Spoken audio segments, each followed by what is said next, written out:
एक गहन शांत रात थी, लगभग मध्य रात्रि का वह पहर जब दुनिया नींद की आगोश में सिमट जाती है और समय स्वयं ठहरा हुआ प्रतीत होता है। मैं अकेला बैठा था मेरी छोटी सी कोठरी में, जहां एकमात्र प्रकाश का स्रोत मेरे कंप्यूटर की मंद नीली आभा थी जो मेरे चेहरे पर पड़ रही थी, उसे एक भूतिया चमक दे रही थी। खिड़की के बाहर नवंबर 2025 की सर्दियां फुसफुसा रही थी, पतझड़ की अंतिम पत्तियों को सहलाती हुई अपने साथ नम मिट्टी और सड़ी हुई पत्तियों की गंध लिए हुए आ रही थी। ऊपर आकाश स्याह मखमली चादर जैसा था, जिसमें कहीं कहीं बिखरे हुए तारे ऐसे टिमटिमा रहे थे मानो वे दूर बैठे हुए साक्षी हों जो चुपचाप हमारी छोटी सी दुनिया को देख रहे हों।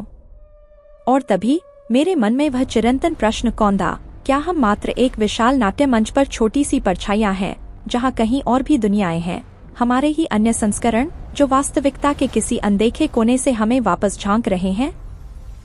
यह प्रश्न केवल वैज्ञानिकों या विज्ञान कथा लेखकों का दिवा स्वप्न नहीं है, यह अस्तित्व का एक गहरा रहस्य है जो अकेलेपन और रोमांच की एक अजीब भावना को जन्म देता है, जो मेरे हृदय की धड़कन को तेज कर देता है जब मैं यह सोचता हूँ कि हमारा ब्रह्मांड, जो हमें इतना विशाल लगता है, शायद अनगिनत आयामों के ताने बाने में बुना गया एक मात्र पतला आवरण मात्र है।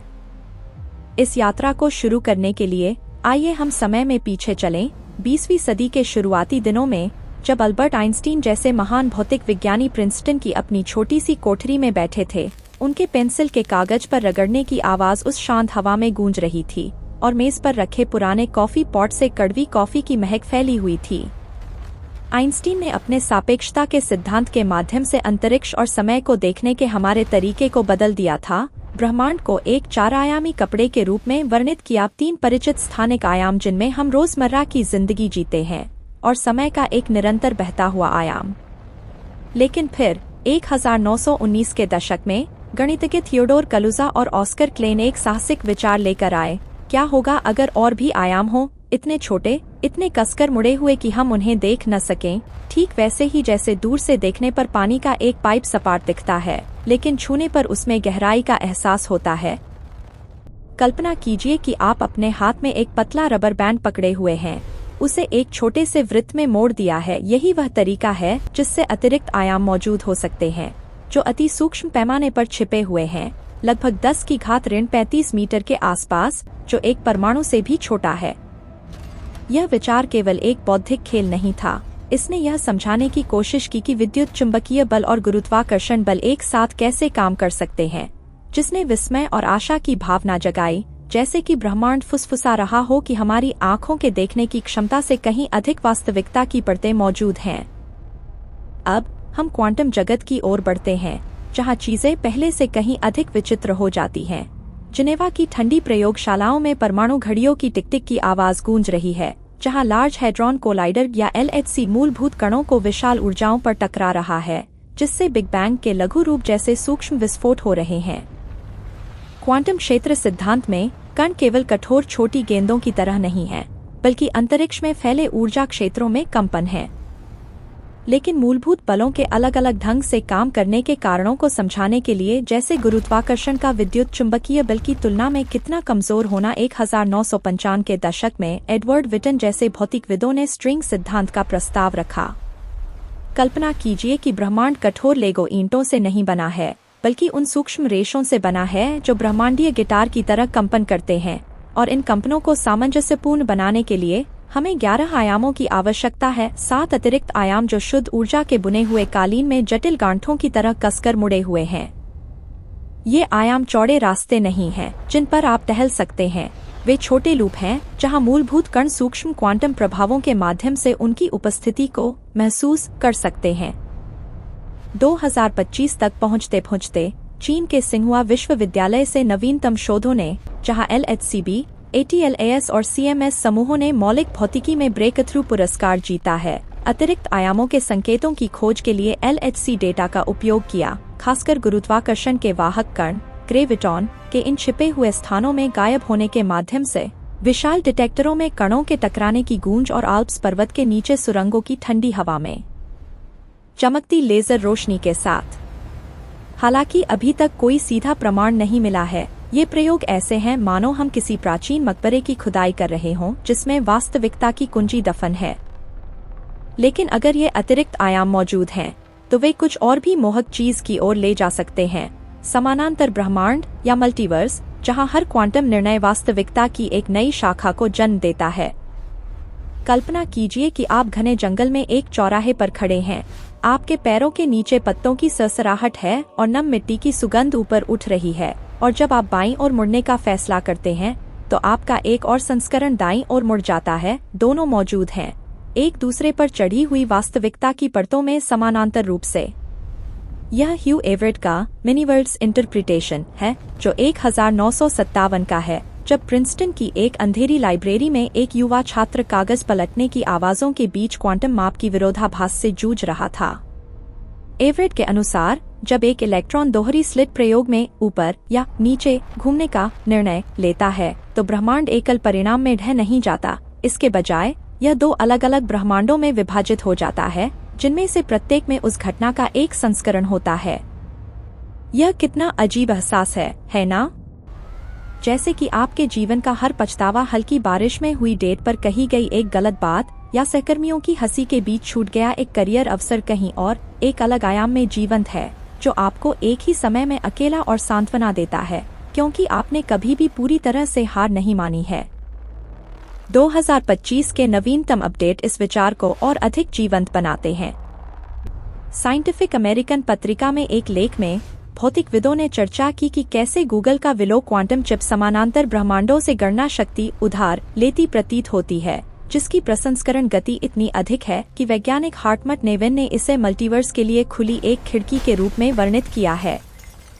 कल्पना कीजिए कि कैलिफोर्निया की गूगल क्वांटम एआई लैब में इंजीनियर कीबोर्ड की खटखटाहट और कैंटीन से ताज़े बेक किए गए कुकीज की गंध के बीच एक मेज के चारों ओर बैठे हैं और क्वांटम कंप्यूटर को कुछ ही मिनटों में जटिल समस्याओं को हल करते हुए देख रहे हैं। वही समस्याएं जिन्हें हल करने में पारंपरिक सुपर कंप्यूटर को हजारों साल लगते हैं। यह सुझाव देता है कि मिनीवर्ल्ड्स की व्याख्या में क्यूबिट्स क्वांटम की मूलभूत इकाइयां केवल अवस्थाओं को सुपरइम्पोज नहीं कर रही हैं, बल्कि अनगिनत समानांतर वास्तविकताओं का एक साथ पता लगा रही हैं, जो रोमांच की एक लहर पैदा कर रहा है, जैसे कि हम बहुआयामी भाग्य के धागों को छू रहे हों। इसके अलावा आंद्रे लिंडे और एलन गुथ का अनंत मुद्रास्फीति सिद्धांत, जिसकी पुष्टि 2025 के मॉडल क्वांटा पत्रिका से हुई है, हमारे ब्रह्मांड को अनगिनत अन्य बुलबुले के अनंत महासागर में एक बुलबुले के रूप में वर्णित करता है। बिग बैंग के बाद अंतरिक्ष तेजी से फैला, जिससे ऐसे क्षेत्र बने जहां भौतिक स्थिरांक अलग अलग थे। कहीं गुरुत्वाकर्षण इतना मजबूत था कि तारे कभी नहीं बन पाते थे, कहीं और इलेक्ट्रॉन हल्के थे, जिससे अजीब जीवन वाले ग्रह बने। ये बुलबुले विशाल ऊर्जा की दीवारों से अलग किए गए समानांतर रूप से मौजूद हो सकते हैं, और यदि वे धीरे से टकराते हैं तो हम कॉस्मिक माइक्रोवेव बैकग्राउंड (CMB) के मानचित्र पर एक धुंधला वृत्त में इसके निशान देख सकते हैं, जैसे कि वास्तविकताओं के बीच टकराव का एक निशान। तो क्या ये समानांतर आयाम हमें देख रहे हैं? यह विचार एक आदिम भय को जन्म देता है, जैसे किसी पुरानी हवेली की खिड़की से तूफान के बीच आती हुई हवा की सीटी, जहां आपको लगता है कि कोने के अंधेरे में कोई आपको घूर रहा है। लिसा रांडेल और रमन सुंदरम के 1999 के ब्रेनवर्ल्ड सिद्धांत में हमारा ब्रह्मांड एक बड़े बहुआयामी स्थान में एक नाजुक झिल्ली है, और ग्रेविटॉन अन्य झिल्लियों में रिस सकते हैं, जिससे यह समझा जा सकता है कि गुरुत्वाकर्षण इतना कमजोर क्यों है, मानो दूसरी दुनियाएं इसकी शक्ति का एक हिस्सा खींच रही हों। 2025 तक LHC में प्रयोग सूक्ष्म ब्लैक होल की तलाश कर रहे हैं, जो अत्यंत छोटे ऊर्जा गोले हैं। यदि ग्रेविटॉन सूक्ष्म आयाम में गायब हो जाते हैं, विशाल डिटेक्टरों में कणों के टकराने की आवाज और आल्प्स के नीचे की ठंडी हवा में लेजर की चमक के साथ।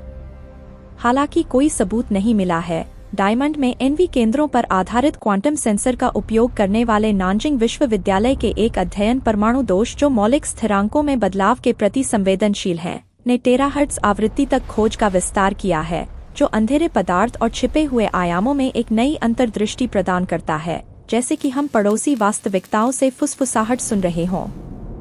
कल्पना कीजिए कि शोधकर्ता वहां हैं, अपनी कांपती उंगलियों में चमकते हीरे को फ्लोरोसेंट रोशनी में पकड़े हुए हैं, उस सूक्ष्म कंपन को महसूस कर रहे हैं, जो एक ऐसी दुनिया का संकेत हो सकता है जो वास्तविकता के पतले पर्दे के माध्यम से झांक रही है।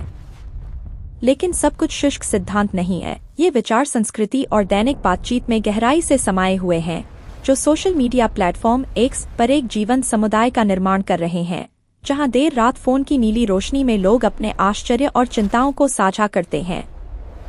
नवंबर 2025 में भौतिक विज्ञानी पॉल हेल्परन ने अपनी नई पुस्तक the allure of the multiverse पर एक पोस्ट डाला, जिसमें अतिरिक्त आयामों से लेकर विज्ञान कथाओं में समय यात्रा तक की यात्रा का वर्णन किया गया था, जिसने उन प्रशंसकों से हजारों लाइक्स और टिप्पणियां बटोरी जो आरामदायक कैफे में बैठे थे, कॉफी ग्राइंडर की आवाज के बीच बहस कर रहे थे कि क्या यूएपी अज्ञात हवाई घटनाएं समानांतर आयामों के यात्री हैं। उपयोगकर्ता @द प्रॉफिट की एक पोस्ट ने यूएपी के लिए इंटरडायमेंशनल मॉडल का विश्लेषण किया, जिसमें उन्हें उत्तर जैविक संस्थाओं के रूप में वर्णित किया गया जो बिना हस्तक्षेप किए हमें देख रही हैं, जिसे 17,000 से अधिक बार देखा गया, जिससे इस बात पर जोरदार बहस छिड़ गई कि वे परमाणु ठिकानों के पास क्यों केंद्रित हैं। शायद इसलिए कि परमाणु विस्फोट आयामों में लहरें पैदा करते हैं, जैसे कि वास्तविकताओं की परतों में गूंजने वाली घंटी की आवाज।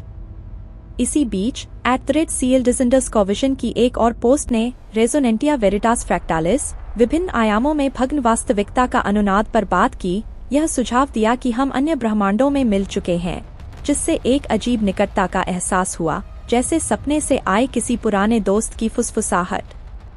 ये बातचीत कीबोर्ड की आवाजों और चैट समूहों में दबी हंसी के साथ मिश्रित होकर भावनाओं का एक जाल बुनती हैं, जहां देखे जाने का डर खोज के आनंद में बदल जाता है और लोग विशाल ब्रह्मांड से अधिक जुड़ाव महसूस करते हैं। हालांकि हर कोई आशावादी नहीं है। तूफान में खिड़की के दरारों से आती हुई हवा की तरह संदेह की आवाजें भी गूंज रही हैं, जो हमें चुनौतियों की याद दिलाती हैं। George F.R. एलिस जैसे आलोचक तर्क देते हैं कि मल्टीवर्स सत्यापन योग्य नहीं है, क्योंकि समानांतर ब्रह्मांड पूरी तरह से अलग हैं। कोई कारण संबंध नहीं है। यह उस दूसरी तरफ एक और जंगल के अस्तित्व को साबित करने की कोशिश करने जैसा है, जिस पर आप चढ़ नहीं सकते। 2020 में फोर्ब्स पर एक ब्लॉग पोस्ट में भौतिक विज्ञानी एथन सीगल ने उन्हें विज्ञान कथा का सपना कहा, जो वर्तमान साक्ष्य पर आधारित है, जिससे आपको एक उदासी महसूस होती है, जैसे विशाल समुद्र को देखना लेकिन दूसरी तरफ कोई किनारा न दिखना। फिर भी 2025 की प्रगति नई आशा लाती है। एडिटवर्स पर एक मेटामल्टीवर्स विश्लेषण, जिसने मैक्स टेगमार्क के गणितीय ब्रह्मांड मॉडल से गणितीय मॉडलों का उपयोग करके समानांतर वास्तविकता के अध्ययन के लिए क्वांटम और सांख्यिकीय अनुसंधान को संयोजित किया, जहां प्रत्येक गणितीय संरचना एक अलग वास्तविकता के रूप में मौजूद हो सकती है। कल्पना कीजिए कि MIT में गणितज्ञ सेमिनार रूम में बैठे हैं, ब्लैक बोर्ड पर चाक की चीख के साथ असंख्य संभावनाओं का प्रतिनिधित्व करने वाले भग्न समीकरणों को बनाते हुए, और अचानक एक मॉडल प्लैंक CMB डेटा में एक निशान की भविष्यवाणी करता है, बुलबुले ब्रह्मांड के टकराव का एक धुंधला वृत्त। इसके अलावा अतिरिक्त आयाम भौतिकी के सबसे बड़े रहस्यों को हल कर सकते हैं, जैसे कि पदानुक्रम की समस्या हिग्स द्रव्यमान प्लैंक पैमाने की तुलना में 10⁻17 के एक छोटे अंश पर ही क्यों है, जिससे ब्रह्मांड तुरंत ढहने के बजाय स्थिर रहता है। एडवांस्ड साइंस न्यूज पर नवंबर 2025 के एक नए मॉडल में सूक्ष्म पैमाने पर 2 अंधेरे आयाम गुरुत्वाकर्षण के पैमाने को 10 टेरा इलेक्ट्रॉन वोल्ट तक कम कर सकते हैं, जो LHC की ऊर्जा के करीब है, और अगले 3 से 5 वर्षों में प्रयोगों द्वारा इसकी पुष्टि की जा सकती है, जिसमें एक्सेलरेटर की गूंज और उच्च वोल्टेज विद्युत क्षेत्रों से ओजोन की गंध शामिल है। यह केवल सिद्धांत नहीं है, यह नई तकनीक का मार्ग प्रशस्त कर सकता है, जैसे कि सुपरफास्ट गणना के लिए अतिरिक्त आयामों का उपयोग करने वाले क्वांटम कंप्यूटर, या यहाँ तक कि छिपे हुए आयामों को मोड़कर अंतरिक्ष में यात्रा करना, रोमांच की एक लहर पैदा करना, जैसे कि भविष्य की घाटी को देखने वाले पहाड़ की चोटी पर खड़े होना।